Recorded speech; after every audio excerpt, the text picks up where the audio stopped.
Hey everybody. So today is a little bonus lesson and I want to teach you something that is so easy that it's going to blow your mind.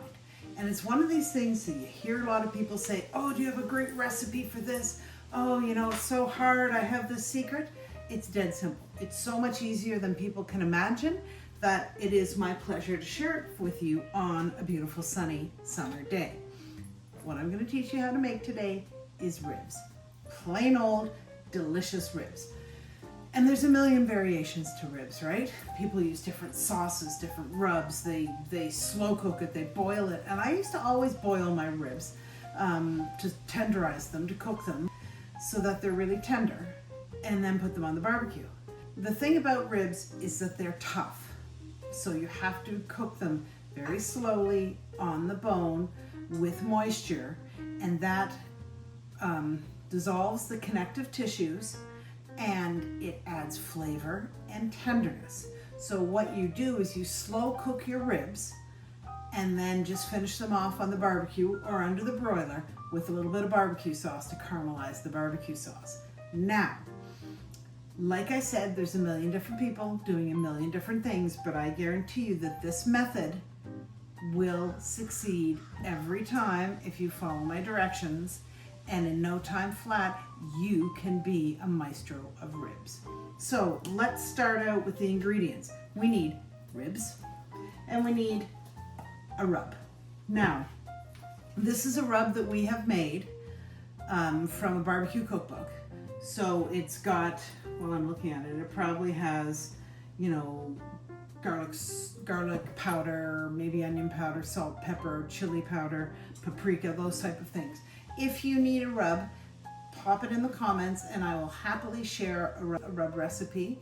But that's a lot of little ingredients that you don't use all that often. So you can also go to any grocery store and find a spice mixture that says barbecue and it will say ideal rub for ribs or chicken or whatever. Very easy, not expensive. Specific brands, I don't know what the brands would be worldwide, but I would just look for something along the lines of a barbecue rub, barbecue spice. Very, very common in a grocery store. Whoops, another thing that's often in it is brown sugar. I'm using a recycled salsa jar. So, you're gonna love how easy these are. That was pretty loud, I'm sorry. So you need a piece of tin foil, and I put it on a baking sheet so that nothing gets lost in the mix. And I have my handy dandy ribs. Now let me tell you a little story about ribs. Many, many, many people in this world swear by baby back ribs, and baby back ribs are good. The reason baby back ribs are good is because they're a little more tender right off the bat. But the side ribs have more fat, not gross, flavor. Think flavor. Fat adds flavor. So the side ribs have a little more fat and a lot more flavor. And they're much less expensive. So if you're out shopping for ribs, I can assure you, you are very safe buying side ribs, which are generally significantly less expensive. So we have this handy dandy rack of ribs here, and this weighed about 3 pounds. Okay, so I'm going to put a glove on, and this is mostly so that my hands don't get dirty because it gets in under your nails and stuff, but you don't have to use a glove. I happen to have gloves, which is why I use them, otherwise I never use them. So you have the ribs, and we're gonna sprinkle a generous portion of the rub. So I'm going to say, if you need to know a number, like 3 tablespoons of rub. And another thing I'll tell you is you hear a lot of people say that you have to pull the skin off ribs. You can absolutely pull the skin off ribs. Sometimes it's easy, sometimes not so much, but you don't have to. I spent most of my life never taking the skin off them, and on these, it's more the back ribs that have the skin, or the side ribs, the back ribs, the baby back ribs.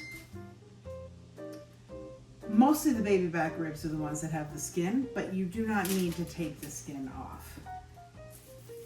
So we're just rubbing it in, a couple tables, whoop, that's my don't get damp thing that I took from a vitamin bottle and threw it into my spice rub. So, a couple tablespoons of rub here.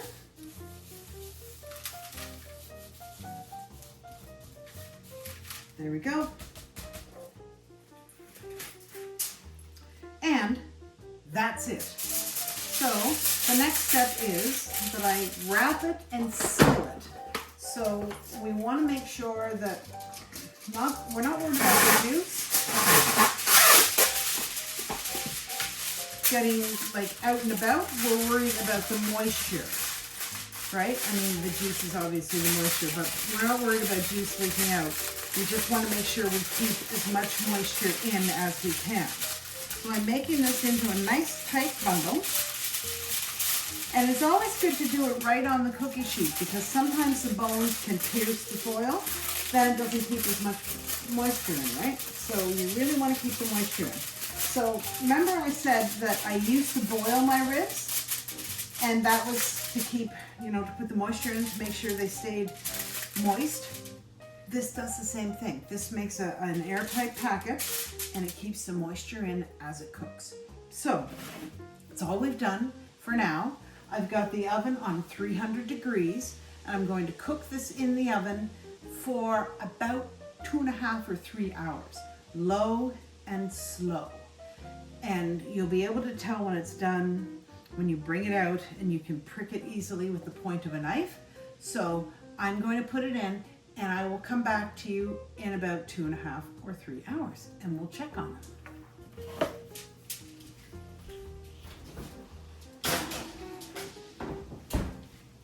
See you in a bit. Okay, so here we are. We've got the ribs. They've been in the oven for 3 hours, wrapped in foil and with the rub. And so we're just going to take the foil off. We're going to use a knife and check it. Super tender. You can feel when you go in, it's like there's no resistance. Make sure you're hitting the meat, not the bones. And that's perfect and ready to go. We'll put it on the barbecue. And here are the chicken bits, and they are also super tender and well seasoned. So that's it. This is ready for the barbecue. So now we're just going to take a look at the ribs.